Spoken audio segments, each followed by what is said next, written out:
Like this. Yeah, you did great.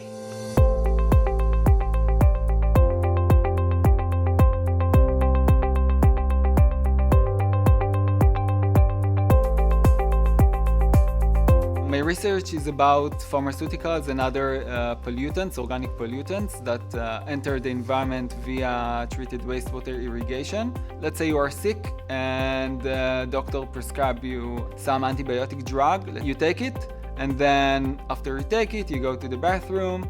The pharmaceuticals runs from your body through the sewage system to the wastewater treatment plants. Some of it is being degraded, and the rest, which was not removed, is in the treated wastewater, where in Israel we use about 50% of our irrigation water is treated wastewater.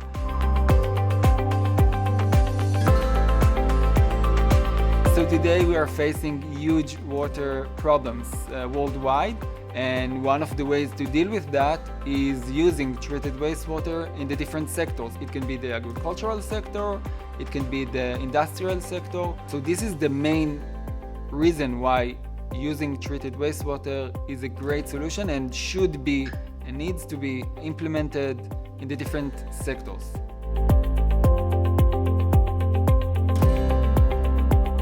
We actually introduce pharmaceuticals and other organic pollutants into the agricultural environment. So let's say me as a farmer, I grow lettuce or wheat or orange, and I irrigate with treated wastewater. I actually introduce different pharmaceuticals into my field, and these can be taken up and accumulate in the different edible parts of my plant.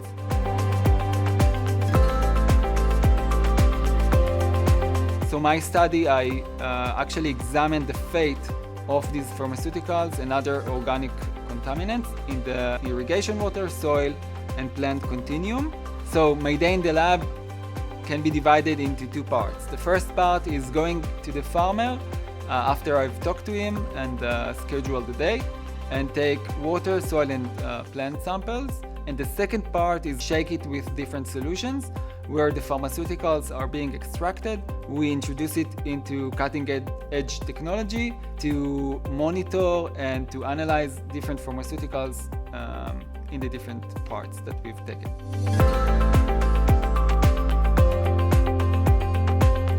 In our lab, we took urine samples from different people, from 50 people that were given produce that was irrigated with treated wastewater, and we've examined their urine samples before and after they've consumed the produce. They were exposed to different pharmaceuticals even before we've started the experiment. And once they've consumed the different crops irrigated with treated wastewater, we could see some peak in the carbamazepine in their urine samples. And then when we've stopped giving them the different crops and given them crops irrigated with fresh water without pharmaceuticals, their carbamazepine levels, it's an anti-epileptic drug, was reduced even lower to what it started at the beginning. So when we consume produce irrigated with reclaimed wastewater, we are exposed to different pharmaceuticals. The concentrations are relatively small. Most of the pharmaceuticals that we've examined are orders of magnitudes lower than the limits.